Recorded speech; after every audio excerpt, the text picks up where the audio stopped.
नमस्ते दोस्तों प्रस्तुत है जीवी उपन्यास का 16वां प्रकरण विदा। मानव के मन का, उसकी भावनाओं का कोई भी ठिकाना नहीं। क्षण भर पहले जिसके लिए घृणा की वर्षा करता रहता है, उसी के लिए बाद में वह आंसू भी बहाने लगता है। क्षण भर पहले जो अनीति जान पड़ती है, वही क्षण भर बाद आदर्श नीति हो जाती है। कान्जी के विषय में भी यही बात थी। गांव के लोग उसकी प्रशंसा करने में जुट गए थे। यदि कांजी ने इतना साहस न किया होता तो बेचारे धूलिया का कौन वारिस होता। यह तो अकेला कांजी ही ऐसा निकला कि मुखिया से जन्म भर के लिए दुश्मनी मोल ले ली और बाघ जैसे हाकिम का सामना भी किया। लोगों की प्रशंसा सुनकर कांजी को हंसी आती। मार डालने के बाद छाह में रखने जैसी बात करते हैं ना। और परदेश जाने में डगमगाते जी से कहा, चल मनुआ, अपने को तो जाना ही है, यही ठीक है। जब से जीवी ने भगत जी के यहाँ होती कांजी के जाने की चर्चा सुनी थी, तब से उसके हृदय में बेचैनी पैदा हो गई थी। क्या मुझसे बिना मिले ही चले जाएंगे? कहाँ मिलूं? किससे कहलवाऊं? तो फिर यह भी सोचती, स्वयं अपने से यह प्रश्न भी करती, तू उससे क्यों मिलना चाहती है? मिलने पर क्या कहेगी? क्या परदेश जाने से रोकना है? और गदगद हृदय से मन को समझाती, नहीं नहीं, क्यों बेचारे एक दुखी प्राणी को और दुखी करती है। यदि परदेश जाने से वह सुखी हो सकता है तो उसका जाना ठीक ही है। तू मत बोलना जीवी, मना करके असुगुन न करना, उसका जाना ही ठीक है। परंतु इस मिलने के विषय में कांजी के मन में जो उथल पुथल मच रही थी, उसे जीवी क्या जाने। इस उथल पुथल के कारण ही तो उसने 2 दिन की देर कर दी थी। मैं उससे क्यों मिलूं, और मिलूं तो कौन सा मुँह लेकर। मेरे एक बार के कहने से ही आने के लिए तैयार होने वाली इस जवान छोकरी ने कैसे कैसे हवाई किले न बनाए होंगे। लेकिन मैंने यहाँ आने के बाद से एक दिन भी उससे जी भरकर बातें नहीं की। उस पर ऐसी ऐसी मार पड़ती है, पर मैंने उसे बुलाकर कभी सांत्वना के 2 शब्द भी नहीं कहे। तो अब मैं उसे किस मुँह से मिलने के लिए बुलाऊं? यहाँ रहते हुए ही मैंने उसे कौन सा लाभ पहुँचाया है? उल्टी उसने मेरे कारण मार खाई है और पति पत्नी में झगड़ा हुआ है, सो अलग। यही क्या कम है जो उसे बुलाकर और कुछ होने का अवसर दूं। और इस प्रकार सोचते सोचते कांजी ने जीवी से मिलने का विचार ही छोड़ दिया। परंतु चलते समय जीवी को देखे बिना उससे न रहा गया। न जाने फिर कब आना हो, तब तक न जाने कौन जिया और कौन मरा। जाने से पहले उसे एक बार देखता तो चलूं। साथ ही भगत जी से भी उसके घर मिल लूँगा। और ये सोचकर कांजी बड़े भाई को समझाने के बाद भगत जी से मिलने चला। कुछ ही देर पहले जीवी छाछ लेने के बहाने गांव में घूम आई थी। कान्जी घड़ी भर बाद चला जाएगा, इस बात का पता भी लगा आई थी और उसके घर के आगे से निकलती हुई उसे साफा बांधते हुए भी देख आई थी। घर आने पर भी उसकी आंखें तो भगत जी के यहाँ ही लगी थी। ओसारे में ही कभी तो वह कूड़े के टोकरे भरती, तो कभी बाहर के खूंटे से रस्सा खोलकर गही कर, और इस प्रकार वह इधर से उधर चक्कर लगाने लगी। हाथ मुंह धो चुकने पर भी पानी का लोटा भरकर फिर ओलाती के आगे बैठ गई। हाथ मुंह धोने के बाद उसकी दृष्टि छप्पर के नीचे पड़े गोबर पर पड़ी। वह टोकरा लाई और 2-4 गोबर के चोथ भरकर उन्हें घूरे पर डालने गई। भगत जी के ओसारे पर नज़र डाली तो देखा कि वे अकेले बैठे हुक्का पी रहे हैं। जाते वक्त तो कुछ न कहा गया, पर लौटते वक्त पूछ बैठी, तुम्हारे भाई बंद से भेंट करने भी न आया गया भगत काका? और तनिक ज़्यादा घूंघट खींचकर भगत जी के आंगन में पड़े हुए गोबर के चोथ को उठाने झुकी। क्या कांजी की बाबत पूछ रही है? मुझे लगता है कि अभी वह गया न होगा। जहाँ तक हो सकेगा वह ज़रूर मुझसे मिलने आएगा। तब तो ठीक है, कहकर जीवी घर आई और फिर पानी का लोटा लेकर हाथ और चूड़ी धोने में काफ़ी समय लगाया। जैसे ही वह उठकर पीठ फेरने को हुई कि मोहल्ले के उस छोर पर लगी उसकी नज़र हंस उठी। कांजी के साफे की लाल कलगी फड़क रही थी। भगत जी से बातें करते कांजी और घर में प्रश्न करती बुढ़िया को उत्तर देती जीवी, दोनों की मनोदशा इस समय विचित्र थी। कौन क्या पूछ रहा है और स्वयं क्या उत्तर दे रहा है, इसका दोनों में से एक को भी पता न था। भगत जी कांजी से पूछ रहे थे, कब वापस आओगे? जब मालिक लाएगा तब, कहकर कांजी ने जीवी की ओर देखा। साफा बांधते हुए भगत जी ने फिर पूछा, चिट्ठी विट्ठी लिखोगे कि हमें भूल जाओगे? कांजी ने भारी सांस लेते हुए कहा, यदि भुलाया जा सकता होता तो फिर और चाहिए ही क्या था भगत जी। और फीकी हंसी हंसते हुए आगे बोला, मुझसे तो तुम्हें न भुलाया जाएगा, पर तुम तो मुझे भूल ही जाओगे। कहते हुए जीवी की ओर फिर एक नज़र डाली। भगत जी की ओर मंद मंद मुस्कुराते हुए बोला, तुम्हारे जैसे भगत आदमी को अपने मुँह में डालकर बेकार क्यों परेशान करूं? ये सब सुनती हुई और चुपचाप असमंजस में पड़ी हुई जीवी कांजी को ऐसे टकटकी लगाई देख रही थी जैसे दूसरी बार ही देख रही हो। और सच पूछा जाए तो उस वेश में तो कान्जी को वह दूसरी बार ही देख रही थी। पहली बार तब जब मेले में मिले थे, और दूसरी बार अब। उस दिन की तरह आज भी वह उसे छोड़कर जा रहा था। जीवी ने भगत जी के पीछे चलते कान्जी को अपनी ओर देखते और कहते सुना, जोगीपुरा के रास्ते जाऊं तो ठीक रहेगा भगत जी, क्यों? बैठक में खड़ी खड़ी जीवी कान्जी की पीठ को देखती रही। पहली बार मिलने पर भी वह उसके मन को न जाने इसका गांव किस दिशा में है, न जाने अब कब मिलेंगे, शायद इस जन्म में फिर न भी मिल पाएं। फिर परदेश की प्रीत भी क्या कोई प्रीत है? ऐसी ही उधेड़ बुन में छोड़कर चल दिया था। इन 6 महीनों के उत्पीड़न के बाद आज भी जीवी को ऐसा ही लग रहा था। न जाने किस देश जा रहा है, शायद फिर वापस ही न आए। और उस दिन की ही भांति उसकी आंखों से छल छल करते आंसू निकल पड़े। यकायक जीवी को कांजी का अंतिम वाक्य जोगीपुरा के रास्ते याद आया। उस समय कांजी ने उसे आंख से इशारा किया हो, ऐसा संदेह भी हुआ। मुंह धोकर वह झट घर में गई और बोली, जब तक रोटी बनती है तब तक मैं जो 2-4 कपड़े हैं सो धो लाऊं। लाओ अपनी धोती भी दे दो, लेती जाऊं। कहकर जो हाथ में पड़े हुए कपड़े और मोंगरा लेकर नदी की ओर चल दी। दूल्हा इस ठंडे समय में अपने जजमानों की हजामत करने निकल गया था। यदि वह घर होता तो भी सास उसे आज्ञा तो दिला ही देती, क्योंकि आजकल वह बहू पर सब प्रकार से प्रसन्न थी।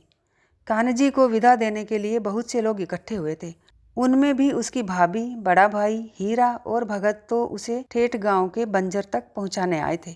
रतन तो काका के कंधे से उतरने से ही इनकार कर रही थी, और बड़े भाई अब भी यही कह रहे थे, मान जाना काना, बरसात आने में अब महीना भर ही तो रह गया है ना, क्यों बेकार इतने दिनों के लिए? और यदि चौमासे में न आया तो मेरा पूरा फजीता होगा, आधे शरीर से मैं अकेला। अरे पर आएगा क्यों नहीं भले आदमी, यह 1 महीना भले ही घूम आए। कहकर भगत जी बड़े भाई को शांत करने का प्रयत्न करने लगे। तुम्हारा कहना तो ठीक है भगत जी, पर उस परदेश में इसका क्या पता चलेगा कि इसने खाया है या नहीं, इसे नौकरी मिली है या नहीं। और यह तो शहर की बात है भगत जी। कहते हुए बड़े भाई का गला भर आया। बड़ी कठिनाई से कह सके, भले ही घर के लिए तू 1 पैसा न लाना, पर अपने शरीर को दुख न देना भाई। गाय का सगुन हो रहा है, इसलिए चिंता की कोई बात नहीं। कहकर बड़े भाई ने बगल से जाती हुई गाय से हाथ छुआकर माथे से लगा लिया। भाभी की जीभ भले ही लंबी रही हो, पर फिर भी कान्जी उनके लिए एक कमाऊ पूत जैसा था। फिर यदि उनकी आंखों से आंसुओं की धारा बहने लगी तो क्या आश्चर्य है। अच्छा तो अब भेंट लो, फिर धूप तेज हो जाएगी। कहकर भगत जी खड़े हो गए। भाई भौजाई से भेंटते समय कान्जी ऐसे दहाड़ मारकर रो पड़ा जैसे कोई लड़की पहली बार ससुराल जा रही हो। अभी तक साहस दिखाने वाले भगत जी भी कान्जी से भेंटते हुए रो पड़े, और वह भी इतने कि कान्जी को रोते रोते ही कहना पड़ा, ये क्या है भगत जी, तुम तो साधु जैसे हो, तुम्हारी आंखों में आंसू क्या शोभा देते हैं। शरीर को संभालना, चिट्ठी लिखना, वापस जल्दी आना भाई। आदि वाक्यों से तीनों जनों ने कान्जी को विदाई दी। भेंटते समय बड़ी कठिनाई से नीचे उतरी हुई रतन कान्जी के हाथ से ऐसे जोर से चिपट गई थी कि जब उसकी माँ मारने दौड़ी तभी वह अलग हुई। कान्जी ने उसे इतना अधिक प्यार किया कि वह घबरा उठी। कठिनाई से कह पाया, फिर मिलेंगे रतन, और बिना उचित अनुचित की चिंता किए कह डाला, इसे अपनी नई काकी जीवी के पास जाने देना भाभी, वहाँ इसका मन खूब लगेगा। और हिचकी भरकर रोती रतन को फिर 2-3 बार प्यार करके पीठ फेर ली। हीरा अभी साथ ही था। भाभी को शक हुआ, हीरा भाई भी जा रहा है क्या? नहीं तो वह तो वहाँ तक पहुँचाने, वह बेचारा तो गृहस्थ आदमी है, वहाँ कैसे जा सकता है? भगत जी ने कहा और तीनों जने चल दिए। कान्जी और हीरा दोनों चुपचाप चल रहे थे। हीरा के हाथ में चिलम थी, पर उसे कान्जी को देने का होश ही न था। दोनों को बहुत कुछ कहना था। बहुत कुछ तो इससे पहले कहा ही जा चुका था, पर फिर भी अभी जैसे बहुत कुछ शेष था। आखिर गांव की नदी भी नज़दीक आने लगी। कान्जी एक बरगद के नीचे रुककर, ले तमाकू रख, हो तो कहता हुआ बैठ गया। कंधे की पोटली उतारकर गोदी में रख ली। हीरा चिलम भरने में लग गया। कान्जी कहने लगा, हीरा तू मेरे भाई के समान है, तुझसे क्या कहूँ, और चाहे जो कुछ हो पर बड़े भाई की खबर सुध लेते रहना। चौमासे में आया आया न आया, ये तू क्या कह रहा है कान्जी? चौमासे में तू न आवे ये कहीं हो सकता है? फिर हीरा चाहे जितनी मदद करे वह अपना संभालेगा या तेरा? कहकर दम लगाकर आगे कहा, देख ऐसा पागलपन न करना, नहीं तो एक तो तेरे बड़े भाई की वैसे ही हड्डी टूटी है, इससे उनकी हिम्मत और भी टूट जाएगी, और मर पचकर गांव के चौक में जो घर बनाया है सो सब खंड बंड हो जाएगा। नहीं नहीं, मैं आऊँगा तो सही, लेकिन फिर भी। ये लेकिन वेकिन कुछ नहीं। मुझसे पूछे तो अगर तू घर से इस प्रकार जा रहा है तो 10-15 दिन नाते रिश्तेदारों में घूम घाम आ। मैं तो अब भी सच कहता हूँ कि ये नौकरी फोकरी की खटपट जाने दे। कान्जी ने फीकी हंसी हंसी, अरे भले आदमी, लेकिन मैं नौकरी करने ही कहाँ जा रहा हूँ। हाँ, ये बात ज़रूर है कि इस प्रकार महीना 2 महीना निकल जाएंगे। इस हाय हाय से जितना दूर रह सकूँ उतना ही अच्छा है। मुंह से चिलम लगाते हुए कान्जी को एक भारी सांस लेनी पड़ी। उसके बाद दोनों फिर चुप हो गए। अंत में कान्जी उठा। भेंटते वक्त दोनों रो पड़े।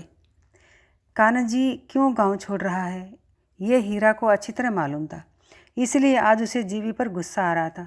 इतने में आंखें पोंछता हुआ कान्जी बोला, हीरा जरा जीवी का ख्याल रखना, समझा? उस बेचारी का अब तेरे सिवा और कोई नहीं। और आंखों से तलातल बहती धारा को साफे के छोर से पोंछने लगा। इन शब्दों ने हीरा के हृदय को फिर रुआंसा कर दिया। कोई परवाह नहीं, तू स्वयं निश्चिंत रहना। अच्छा अब जा, दिन अभी से सिर पर चढ़ आया है। दोनों जने अलग हुए। हीरा ने गांव की ओर कदम बढ़ाए, कान्जी नदी की ओर।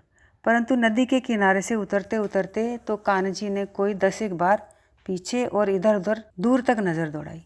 एक लाल कपड़े को देखकर कुछ देर रुका भी, लेकिन उसे उल्टी दिशा में जाते देखकर वह हताश ही हुआ। स्वगत कहने लगा, वह मूर्खा अब मिले तो क्या और न मिले तो क्या, और यूं भारी हृदय से नदी का ढाल उतरने लगा। लेकिन नदी में पैर रखते ही उसकी नज़र जीवी पर पड़ी। आनंद के मारे उसका कलेजा उछलने सा लगा। ढोरों को पानी पिलाने आने वाले लड़कों की चिंता किए बिना ही वह उसकी ओर बढ़ा। कपड़ा निचोड़ती हुई जीवी झट खड़ी हो गई। बोली, उस कणजी के नीचे मैं आती हूँ। कणजी मतलब एक वृक्ष विशेष। कान्जी वहाँ जाकर कणजी की डाल पकड़कर खड़ा हो गया। उसकी धारणा थी कि जीवी आंसुओं की धारा के साथ रोती हुई आएगी। उसके अनुसार सांत्वना देने के लिए वह शब्द भी सोच रहा था, परंतु जीवी ने कुछ और ही निर्णय कर रखा था। जाते समय रोकर ऐशगुन नहीं करूँगी।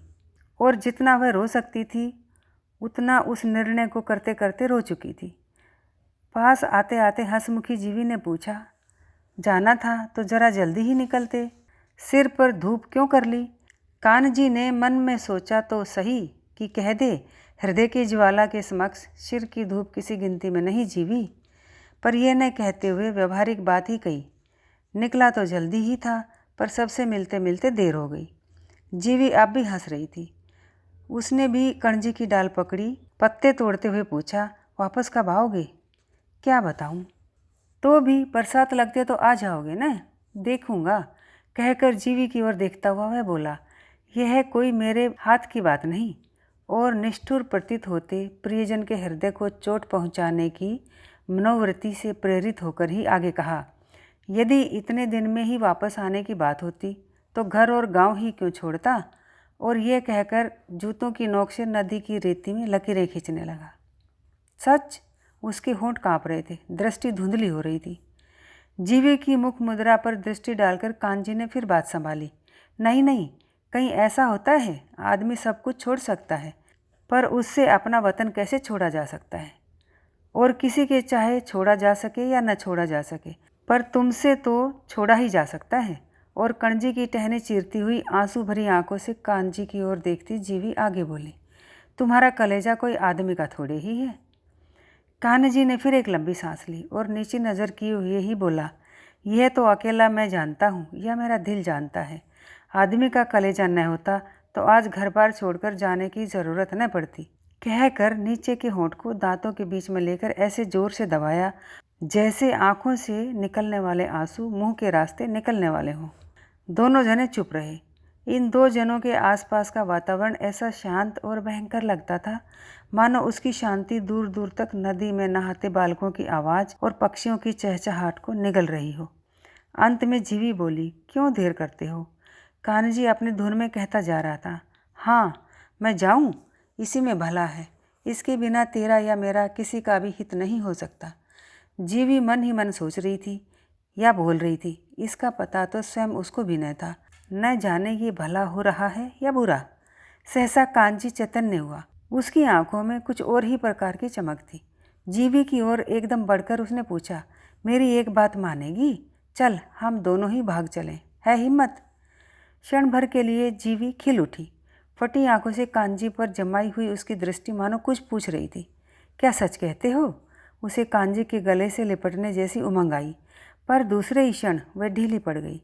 भारी पलकों को नीचे गिराती हुई बड़ी कठिनाई से कह पाई, नहीं नहीं, तुम अकेले ही जाओ। मुझसे धोती के पल्ले में मुंह छिपाकर तुरंत पीठ फेर गई। पत्थरों से ठोकर खाते उसके पैरों को देखकर ऐसा लगता था जैसे कोई उसे पीठ पर लादकर लिए जा रहा हो। जब जीवी की ओर देखते हुए कांजी को होश आया तो उसने पैर बढ़ाए, जीवी की ओर एक नज़र डालकर मुंह फेर लिया, परंतु उसकी भी वही दशा थी जैसे कोई अस्तबल में जाने के लिए मचलते तांगे के घोड़े को दूसरी दिशा में जाने के लिए मजबूर करता है। वैसे ही वह अपने जी को फटकारता हुआ सीधे रास्ते पर ला रहा था। नदी के किनारे पर चढ़ा और उसके बाद 2 खेत के बराबर रास्ता पार भी किया, परंतु अब भी उसको सारी नदी यूँ विलाप सा करती सुनाई दे रही थी। ऐसा ही करना था तो तू मुझे यहाँ क्यों लाया? क्यों मुझे बेवकूफ़ के पल्ले बांध दिया? कांजी की आंखों से छल छल करते बहते हुए आंसुओं में से यदि 1-2 जूतों की ठोकरों के शिकार हुए तो कुछ धूल में मिल गए। होश आते ही उसने झट आंखें पोंछ ली, पीछे एक अंतिम दृष्टि डाली और दूसरे किनारे पर खेतों में होकर जाती एक लाल आकृति को देखने लगा। निश्वास की अंजलि दी और गर्दन को सामने वाले रास्ते की ओर मोड़ता हुआ स्वगत कहने लगा, मुट्ठी भर जन्म में ही क्या क्या स्वांग भरने पड़ते हैं।